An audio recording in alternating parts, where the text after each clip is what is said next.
புருஷங்கிட்ட சொல்லாமையே 4 பவுன் தாலி செங்கிலி போட்டு நான் ஆட்டிக்கணும் வந்து காட்டிக்கணும் வச்சான் ஆப்பு. அதில் மைக்கு வேலை செய்யலையா? உன் மைக்கு வேலை செய்யலனா நீ சொருவுறதை கரெக்டாக சொருவலன்னு அர்த்தம். நாங்கள் வந்து கேபிளை கட் பண்ணிட்டாங்க. ஜெயலலிதா இருந்தா உன் கேபிளையே கட் பண்ணியிருக்கோம் நேரம். உங்கள் அம்மா வயிற்றுல நீ கருவாகிறதுக்கு முன்னாடியே எங்கள் அண்ணன் தேர்தல் பிரச்சாரத்துக்கு உதயசூரனுக்கு ஓட்டு கேட்டு வெளியே வந்தவன். அம்மா அம்மா அம்மா ஒரு படம் எடுத்துட்டோம்மா, நாட்டையே காப்பாத்துறம்மா, எங்களும் கொஞ்சம். அப்ப எங்கடா போச்சு மயிறு வீரம் பிச்சைக்கார நாய காலில் விழுந்து கதறின நாய் நீ இல்ல. நம்மளை எதிர்த்துனே இருந்தான்னா ஒரு ஆயுசுல செத்து போயிடுவோம்.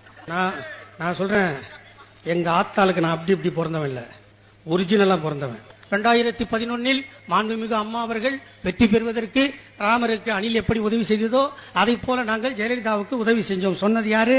ஒப்ப. அப்படி கேட்கணும்னா அவங்கிட்ட போய் சப்ப. எங்களை அணில் குஞ்சு என்று யாரும் சொல்ல நாங்களடா சொன்னோம். என் வாயில எவன் நிக்கிறானோ அவன் அதோட காணாம போயிடுவான்.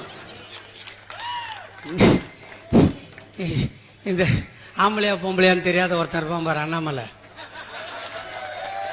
அவன் காலியா காலியா?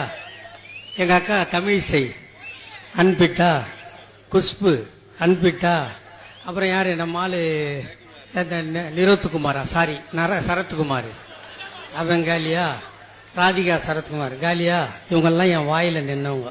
இவன் வந்துக்கிறானே கொஞ்சம் பொறுமையா விட்டு பார்ப்போம் அப்படின்னா அந்த வேலைக்கார புள்ளைய பேலை விட்டு பாடுறான்னா இது இப்படியா பண்ணும்? இது இவரு திருச்சிக்கு வந்தாராம், அரியலூருக்கு.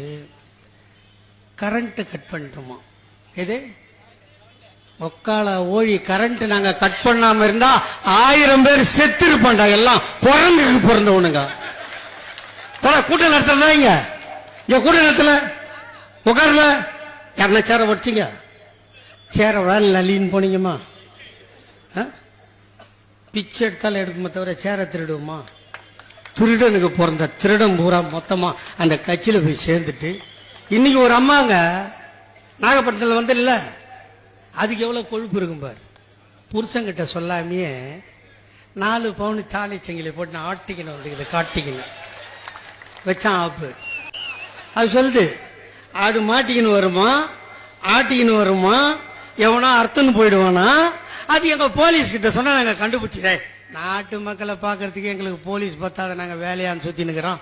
உனக்கு எவன் திருடி இருப்பான்? அந்த கூட்டத்தில் அவனை தவிர வேற எவனா இருப்பானா? ஏடா என்னடா இது? திருச்சியில நீ வரேன்னு சொல்லி 8 மணி நேரம் கரண்ட்டை கட் பண்ண அந்த மரக்கடை ஏரியால அத்தனை பேரும் கரண்ட் கம்பியில தான் மாத்தவங்கிறான். இவங்களை என்னன்னு சொல்றது? குரங்கெல்லாம் இப்ப எதுவும் தாவறது இல்லை பத்தியா? குரங்கு ஏற்கனவே இப்ப தாவதா பத்தியா? ஏன்னா இவனுக்கு ஆரம்பிச்சிட்டானுங்க. ஓ நம்மளுக்கு பதில் இவன் வந்துட்டான், நம்ம தாவ வேணான்னு முடிவு பண்ணிட்டு. அது பரவாயில்ல, இதெல்லாம் சொன்னாலும் பரவாயில்ல. அவன் பிரச்சாரம் வேன் வாங்கினானும். அதுல மைக்கு வேலை செய்யலையா? உன் மைக்கு வேலை செய்யலனா நீ சொருவுறதை கரெக்டா சொருவலன்னு அர்த்தம். அது நீ யாருக்கிட்ட கேட்கணும்?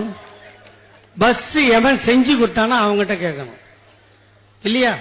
அதே நம்ம மைக்கெல்லாம் போட்டு தரான். நாங்க வந்து கேபிளை கட் பண்ணிட்டாங்க. ஜெயலலிதா இருந்தா உன் கேபிளையே கட் பண்ணியிருக்கோம் நேரம், ஞாபகம் வச்சுக்க. ஆனா இவ்வளோ சாப்பிட்டான ஒரு தலைவரை நான் உலகத்திலேயே பார்க்கலடா என் சாமி. அவெல்லாம் பண்ணா நீயும் நானும் ஒண்டி கொண்டி வரியான்னு கேட்காத குறையா கேட்டானா? நீங்க சொல்லுமா, நீங்க உங்க நெஞ்சில கை வச்சு சொல்லு. அம்மா உங்களை தான் கேட்குறேன், அப்படி தானே கேட்டான். பார்த்துக்கலாமா வரியா? யாரை போய் யாரா கேட்கறது? யாரை போய் யார் கேட்கறது? நீ பிறந்தது 1974. உங்க அம்மா வயிற்றுல நீ கருவாகிறதுக்கு முன்னாடியே எங்க அண்ணன் தேர்தல் பிரச்சாரத்துக்கு உதயசூரனுக்கு ஓட்டு கேட்டு வெளியே வந்தவன். 14 வயதில் எங்கள் ஐயா கலைஞர் தமிழ் கொடி ஏந்தி வீதிக்கு வந்தால் எங்கள் அண்ணன் 12 வயதில் திமுக கொடி ஏந்தி மேடை தோறும் மூலையில் உட்கார்ந்து தலைவர்கள் பேசுகின்ற பேச்சை ரெக்கார்டிங் செய்து முரசொலிக்கு கொடுத்த மாவீரன் எங்கள் அண்ணன் தளபதி. எமர்ஜென்சி காலத்தில் ஓராண்டு மிஸ்ஸா சிறைவாசம், திருமணம் நொடிந்து 3 மாதங்கள் ஆனது. என் தாய்மார்களே, உங்கள் நெஞ்சிலே ஈரம் இருந்தால், உங்கள் இதயத்தில் கருணை. ஒரே ஒரு படம் ரஸ்கல் எடுத்துட்டு அதை வெளியே விடாத போது இங்கேருந்து கொடநாட்டுக்கு போய் சப்த நாடியும் சுருங்கி போய் ஓம்பொருள் எங்க இருக்குதுன்னு உனக்கே தெரியாம அப்பனும் மவனும் குளிரில் காத்திருந்து என்ன பண்ணீங்க அம்மா அம்மா அம்மா அம்மா அம்மா அம்மா அம்மா ஒரு படம் எடுத்துட்டம்மா, நாட்டையே காப்பாத்துறாம்மா, எங்களும் கொஞ்சம். அப்ப எங்கடா போச்சு மயிறு வீரம் பிச்சைக்கார நாய காலில் விழுந்து கதறின நாய் நீ? உயிர் போனாலும் நெஞ்சிலும் திணிக்கிறவன்டா திமுக காரன். ஓராண்டு மிஸ்ஸா பாதி பேருக்கு கண் தெரியவில்லை, பாதி பேருக்கு காது கேட்கவில்லை, பாதி பேருக்கு நடக்க முடியவில்லை. ஆனாலும் திமுக என்ற மூன்றெடுத்தால் நாங்கள் உயிர் வாழ்ந்து கொண்டிருக்கிறோம். எவனிடம் நாங்கள் மண்டியிட்டதில்லை. கேட்டு நீயா நானா ஒத்திக்கு ஒத்த வரியாவா? யார்கிட்ட பேசுற? எனக்கு என்ன நல்லா தெரியும்டா. உன்ன மாதிரி ஒரு 47 பேர் வந்தான். வரவெல்லாம் எங்களை ஒழியணுமா? அவன் ஒழியிற நேரத்தில் வந்து எங்க கிட்ட ஒழுவான். எங்களுக்கு கருப்பு சிவப்பு கொடி ஒன்று வேஸ்ட். போத்தனமா இல்லையா? கடைசி காலத்தில் இங்கே தான் வருவோம். இல்லை நம்மளை எதிர்த்துக்கினே இருந்தோம்னா ஒரு ஆயுசுல செத்து போயிடுவோம். உண்டா இல்லையா? நான் சொல்றேன், எங்க ஆத்தாளுக்கு நான் அப்படி இப்படி பிறந்தவன் இல்லை, ஒரிஜினலா பிறந்தவன். ஒரு கட்டத்தில் என்ன சொன்னான், கலைஞர் தாத்தா சிக்காயிட்டாரு செத்துட்டாருன்னு சொன்னான். அப்ப நான் சொன்னேன், எங்க ஆத்தா ஒருத்தனுக்கு பெற்றிருந்தா எல்லாருக்கும் சமாதி கட்டிட்டாரா, இன்னும் ஒரே ஒரு பெரிய சமாதி கட்ட வேண்டியது. அது கட்டினா தாண்டா என் தாத்தன் சாவான்னா, என் தாத்தன் கட்டித்தேன்டா செத்தான். யாரா? ஆண்டவனை பார்த்திருக்கீங்களாடா? எவனாவது ஆண்டவனை பார்த்திருப்பீங்களா? ஆண்டவன் தாண்டா நேரா வந்து அவதரிச்சார் எங்க தாத்தா கலைஞர் ரூபத்துல. நீ சவாலுக்கு கூப்பிடுறது வேற எவனா கூப்பிடு. உங்க முதலாளி இருக்கான்ல நரேந்திர மோடி மாமா, அங்கிள்னு கூப்பிட்டா, அங்கிளும் கூப்பிட்டா எங்களுக்கு கோபம் வருதா? நான் திருப்பி மச்சான்னு கூப்பிட்டா சொல்லு, ஏன் மச்சான் உனக்கு எழுதி கொடுக்குறாங்கல்ல, அந்த பிட்டு எழுதுற பசங்க கூட ஒழுங்கா எழுத மாட்டானுங்க மச்சான். இங்க வா மச்சான், பஸ் ஸ்டாண்ட் இருக்குது, ஆஸ்பத்திரி இருக்குது, கூட்டுக்குடியுது தண்ணி இருக்குது, ரோடு இருக்குது, எல்லாம் இருக்குது மச்சான். தப்பு தப்பா எழுதி தரான். அவனை கூட்டு 2 கண்ணத்திலே அறிஞ்சு நல்லா எழுதுறன்னு வச்சுக்கோ. நாங்க எதிரிய கூட எங்களுக்கு சமமா இருக்கணும்னு நினைக்கிறோம். ஆனால் நீ என்ன பண்ணா பேசு. காசுக்கு வாங்கினதுக்கு 3500 கோடி ரூபாய் நரேந்திர மோடி கிட்ட வாங்கிட்டாங்கன்னு சொல்ற.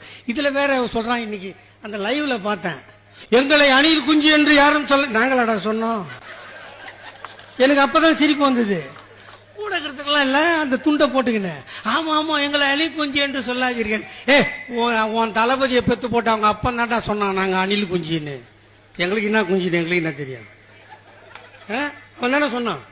2011 மாண்புமிகு அம்மா அவர்கள் வெற்றி பெறுவதற்கு ராமருக்கு அணில் எப்படி உதவி செய்ததோ அதை போல நாங்கள் ஜெயலலிதாவுக்கு உதவி செஞ்சோம். சொன்னது யாரு?